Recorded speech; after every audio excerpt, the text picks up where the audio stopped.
অখণ্ড বাংলার সবচেয়ে আলোচিত রঙ্গমঞ্চের নাম মুর্শিদাবাদ। সিরাজউদ্দৌলা, মির্জাফর, পলাশির যুদ্ধ, বাংলা দখলের লড়াই, বিশ্বাসঘাতকতা, হত্যা, ধ্বংস, জয় পরাজয়ের গ্লানির জবানবন্দি, এখানে আপনি সব পাবেন। অন্ধ স্নেহ বা গোপন প্রেম, তাও আছে। বিচিত্রতার কাহিনী। নবাবী আমলের অজানা ইতিহাসের টানেই দেশ বিদেশের পর্যটকরা আসেন মুর্শিদাবাদে। মুর্শিদাবাদে দেখার আছে অনেক কিছু। মাত্র 1 থেকে 2 দিনের ছুটিতে ঘুরে আসা যায়। লম্বা প্ল্যানের দরকার হয় না। লোকাল ট্রেন আর টোটো বা টাঙ্গাতেই ঘুরে নিতে পারেন শহর। মুর্শিদাবাদের দ্রষ্টব্য স্থানগুলির মধ্যে সবচেয়ে উল্লেখযোগ্য হল হাজারদুয়ারি। হাজারদুয়ারিতে কি দেখবেন তার সম্পূর্ণ তথ্য পাবেন আমাদের আগের ভিডিওতে। ডেসক্রিপশনে দেওয়া রইল তার লিংক। আজ বলবো হাজারদুয়ারির আশেপাশে আর কি দেখবেন আপনারা। কোথায় থাকবেন, কিভাবে যাবেন সেই খোঁজও দেব। দেখুন পুরো ভিডিওটা। মুর্শিদাবাদের আগের নাম ছিল মুকসুসাবাদ, লোকে বলতো মুকসুদাবাদ। তারও আগে নাম ছিল সৈদাবাদ। শুনলে অবাক হবেন, ভাগীরথীর তীরে এক সরাইখানা থেকে জন্ম হয় বাংলার প্রাক্তন রাজধানীর। আইনি আকবরীতে উল্লেখ আছে, বাদশাহ আকবরের অধীনে মকসুস খাঁ নামক একজন ওমরাহ ছিলেন। 16 শতকের শেষ দশকে বাংলা এবং বিহারের দায়িত্বে ছিলেন তিনি। সেই সময় ভাগীরথীর তীরে তিনি একটি বিশ্রামাগার নির্মাণ করেন। নিরাপত্তার জন্যই দোকান দিয়ে ঘিরে রাখেন জায়গাটি। এই স্থান তার নামানুসারে মুকসুসাবাদ বা মুকসুদাবাদ নামে পরিচিত হয়। 1704 সালে নবাব মুর্শিদ কুলি খান নামে মুকসুদাবাদ হয় মুর্শিদাবাদ। এবার বলবো 1 বা 1.5 দিনের ট্রিপে কি দেখবেন মুর্শিদাবাদে। মুর্শিদাবাদের সবচেয়ে উল্লেখযোগ্য দ্রষ্টব্য হাজারদুয়ারি প্রাসাদ। এছাড়াও আছে বহু ঐতিহাসিক দ্রষ্টব্য। হাজারদুয়ারি প্রাসাদে কি দেখবেন তার সব খোঁজ পাবেন আগের ভিডিওতে। লিংক রইল ডেসক্রিপশনে। আজ দেব বাকি দ্রষ্টব্যের খোঁজ, বলবো তাদের ইতিহাস। তার জন্য দেখতে হবে পুরো ভিডিও। বাচ্চাওয়ালি তোপ। মদিনা মসজিদের পাশেই রয়েছে বিখ্যাত কামান বাচ্চাওয়ালি তোপ। ঢাকার বিখ্যাত কারিগর জনার্দন কর্মকার 1647 সালে এটি তৈরি করেন। এই বাচ্চাওয়ালি কামান 18 ফুট লম্বা আর প্রায় 7657 কিলোগ্রাম ভারী। এই কামানে একবার তোপ দাগতে 18 সের বারুদ লাগত, যার বিস্তার ছিল 16 কিলোমিটার। এই কামানটি কেবলমাত্র একবার চালানো হয়েছিল। শোনা যায় সেই তোপের আওয়াজে 10 কিলোমিটারের মধ্যে গর্ভবতী মহিলাদের তৎক্ষণাৎ গর্ভপাতের পরিস্থিতি তৈরি হয়। সেই থেকে এই কামানের নাম দেওয়া হয়েছে বাচ্চাওয়ালি তোপ। তারপর থেকে এই ভয়ঙ্কর কামান আর ব্যবহার করা হয়নি। ত্রিপোলিয়া গেট। নবাব সুজাউদ্দৌলার সময় এই তোরণ নির্মিত হয়। নবাবী আমলে এখানে নিয়মিত নহবত বসত। চক মসজিদ। 1767 সালে মির্জাফর এই মসজিদ তৈরি করেন। তার আগে এই স্থানটি চেহেল সেতুর নামে পরিচিত ছিল, যা ছিল আগে মুর্শিদ কুলি খাঁর দরবার। শাক গম্বুজ বিশিষ্ট 125 ফুট দীর্ঘ এই মসজিদ মির্জাফর পত্নী মনি বেগম দান করেছিলেন প্রসিদ্ধ বীণাবাদক ওয়াজেদ আলীকে। এই শিল্পীরই সমাধি রয়েছে এখানে। ওয়াজিব মঞ্জিল বা নিউ প্যালেস। হাজারদুয়ারি প্রাসাদের কিলা নিজামাত এলাকায় 1903 সাল নাগাদ ওয়াজিব আলী মির্জা বর্তমান নিউ প্যালেসটি নির্মাণ করেন। 1903 থেকে 1904 সাল নাগাদ ওয়াজিব মঞ্জিলের নির্মাণ কাজ শেষ হয়। প্রথমে এর নাম রাখা হয়েছিল ভিক্টোরিয়া হাউস। পরবর্তীতে ওয়াজিব আলী মির্জা তাঁর মায়ের পরামর্শ মতো নিজের নামে ওয়াজিব মঞ্জিল নামে প্রাসাদের নামকরণ করেন। ব্রিটিশরা একে নিউ প্যালেস বলতো। 120 বছরের পুরাতন ভবনটিতে বহু ঐতিহাসিক নিদর্শন সংরক্ষিত রয়েছে। 2023 সালে আইন বিভাগ এবং পশ্চিমবঙ্গ সরকারের পর্যটন দফতরের যৌথ প্রচেষ্টায় নতুনভাবে আত্মপ্রকাশ করেছে নিউ প্যালেস। নিমক হারাম দেউরি। ইতিহাসের পাতায় বিশ্বাসঘাতক আর মির্জাফরের নাম সমার্থক। তার প্রাসাদের নামকরণেও লেগে আছে বিশ্বাসঘাতকতার কালো দাগ।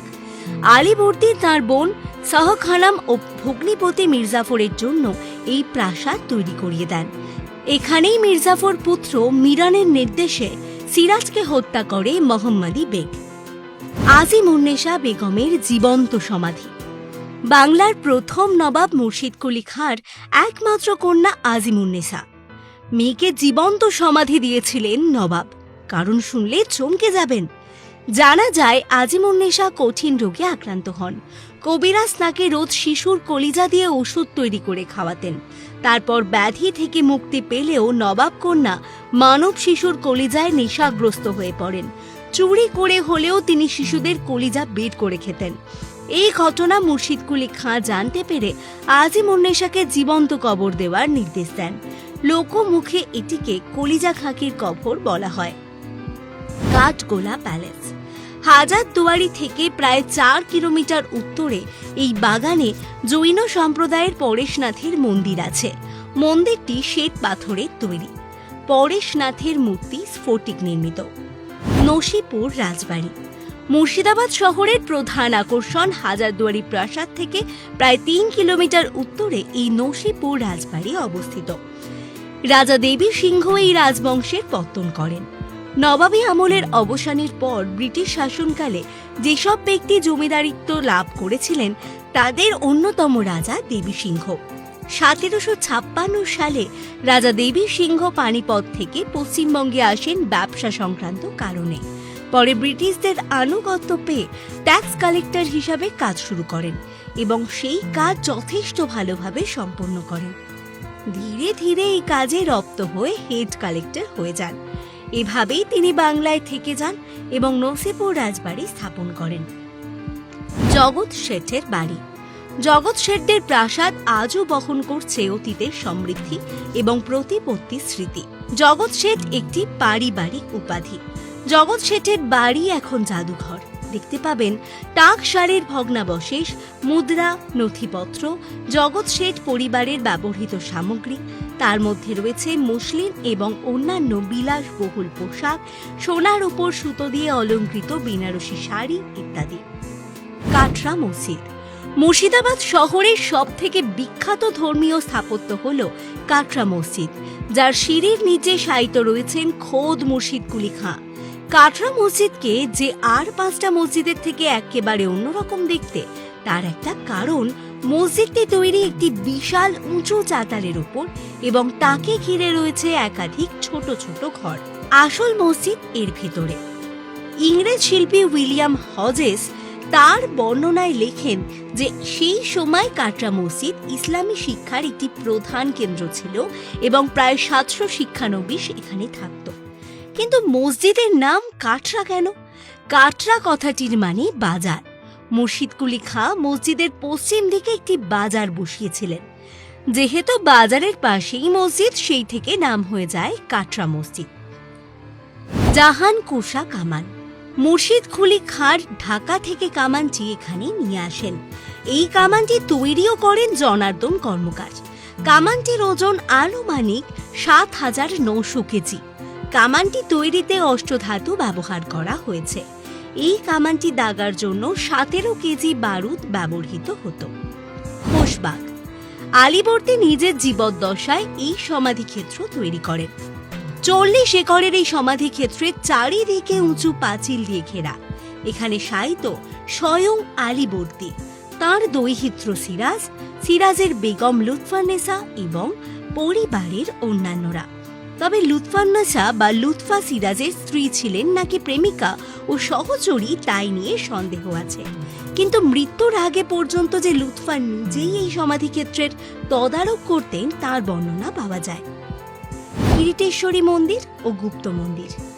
দেশের 31টি রাজ্য ও কেন্দ্রশাসিত অঞ্চল থেকে প্রাপ্ত 795টি আবেদনের মধ্যে 2023 সালের সেরা পর্যটন গ্রাম হিসেবে নির্বাচিত হয়েছে মুর্শিদাবাদের কিরিটেশ্বরী।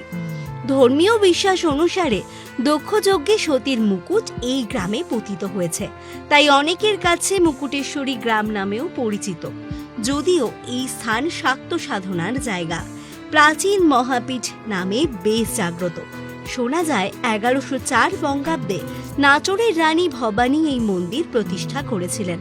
শোনা যায় পলাশীর যুদ্ধে মির্জাফর যেদিন রাজা রাজবল্লভকে ডুবিয়ে মারেন, এই মন্দিরের এক শিবলিঙ্গ হঠাৎ করে ফেটে গিয়েছিল।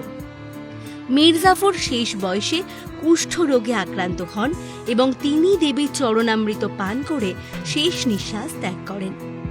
কিভাবে যাবেন? শিয়ালদহ স্টেশন থেকে লোকাল লালগোলা প্যাসেঞ্জার এবং এক্সপ্রেস ট্রেন করে মুর্শিদাবাদ যাওয়া যায়। বহরমপুর পর্যন্ত চলে যাওয়া যায় বাসে করেও।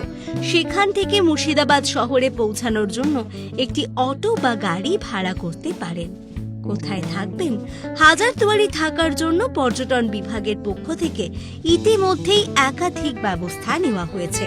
বহরমপুর ট্যুরিস্ট লজের পাশাপাশি একাধিক বেসরকারি হোটেল রয়েছে।